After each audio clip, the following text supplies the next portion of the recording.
Christelle Rebière, Vincent Parisot. L'invité de RTL Midi. Et l'invité d'RTL Midi est Daniel Greffin. Bonjour. Bonjour. Je le disais, agriculteur céréalier et président de la FDSEA d'Île-de-France. Et donc vous qui avez organisé ce blocage des axes routiers majeurs autour de la capitale pour exprimer votre colère. Avant de l'évoquer, cette colère tout de même, un mot sur ce qui a marqué cette matinée, ces accidents et notamment cet accident mortel puisqu'un automobiliste a été tué et 6 autres ont été blessés aux abords des barrages. Frédéric Cuvillier, le ministre des Transports, a demandé immédiatement la levée immédiate de ces barrages en évoquant votre irresponsabilité. Quelle part de responsabilité estimez-vous avoir dans ces accidents ? Aucune. Et si vous voulez, on est très en colère par rapport à la réaction de l'État qui, pour moi, est irresponsable. Véritablement irresponsable. Avant de venir chez vous et avant de parler aujourd'hui sur RTL, j'ai pris des renseignements, on a pris le temps.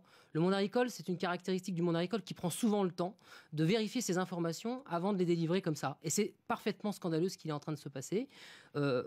Tout le monde reconnaît à l'instant qu'il n'y a aucune responsabilité de la part des forces de l'ordre, mais encore ni des manifestants, en fait, sur aucun des deux incidents dont vous mentionnez. Donc, en fait, c'est quand même inadmissible de la part des plus hauts représentants de l'État de pouvoir discréditer un mouvement, j'ai envie de dire, honnête, de gens qui viennent simplement revendiquer et dire leurs difficultés aujourd'hui. Et c'est tout à fait incompréhensible. En tout cas, ça brouille votre message, ça c'est clair. Est-ce que les barrages sont tous totalement levés à l'heure où nous nous parlons ? Pas tout à fait, madame. Les derniers vont se lever dans les minutes qui viennent. Quand on est en tracteur proche de Paris, il y a quand même une inertie il faut prendre le temps de lever les barrages. On s'était engagé à les lever avant le début de l'après-midi. C'est chose faite. Franchement, alors, est-ce que ces barrages étaient nécessaires ? On rappelle que c'est un mouvement essentiellement des céréaliers. On dit toujours que les céréaliers sont les privilégiés de l'agriculture en France. Alors nécessaire, j'ai envie de vous dire oui et non. Nécessaire pour se faire entendre. Le monde agricole aujourd'hui ne représente plus que 1% de la population. On est face à un gouvernement qui est sourd, qui n'est pas dans le dialogue aujourd'hui, avec un ministre qui n'aime pas les agriculteurs, qui n'aime pas l'agriculture. Et est-ce que vous convenez par exemple que les éleveurs ont plus besoin des aides européennes que les céréaliers ?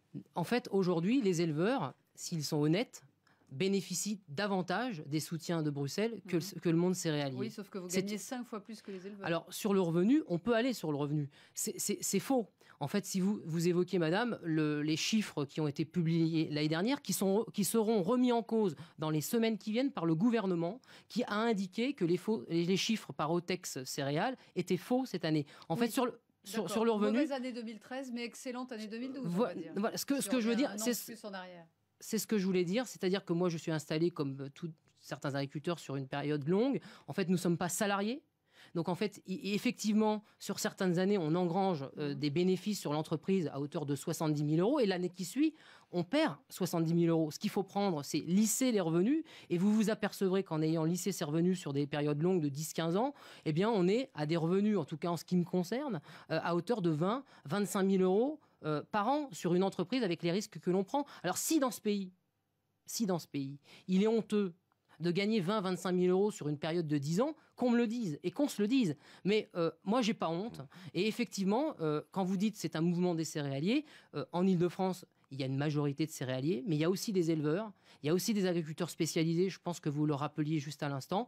Enfin, véritablement, c'est pas un mouvement des céréaliers, c'est un mouvement de l'agriculture française. Et c'était hier en région centre, ce sera demain dans le Nord bassin parisien ou dans d'autres régions. Quoi qu'il en soit, vous avez entendu votre ministre, Stéphane Le Foll, tout à l'heure sur RTL. Il a dit en substance, je suis prêt à écouter, mais je ne reviendrai pas sur cette nouvelle répartition qui, on le disait, est un peu moins favorable à vous et un petit peu plus aux éleveurs. Donc, fin de non-recevoir. Oui, on n'en attendait pas moins de ce ministre qui travaille à mi-temps pour l'agriculture et qui est plus préoccupé par sa réélection ou sa carrière professionnelle future que de s'occuper de nous.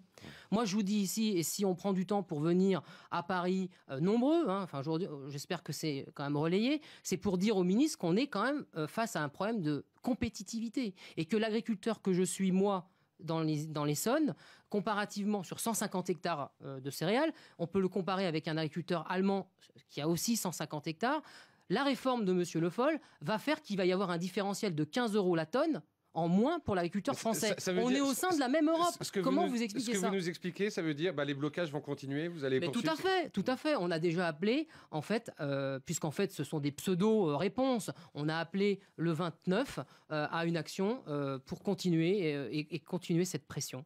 Merci Damien Greffin d'avoir été l'invité d'RTL Midi, et nous invitons aussi tous les auditeurs qui sont agriculteurs, éleveurs ou céréaliers à nous appeler pour reparler de tout ça tous ensemble au 3210. Merci à vous. Merci beaucoup.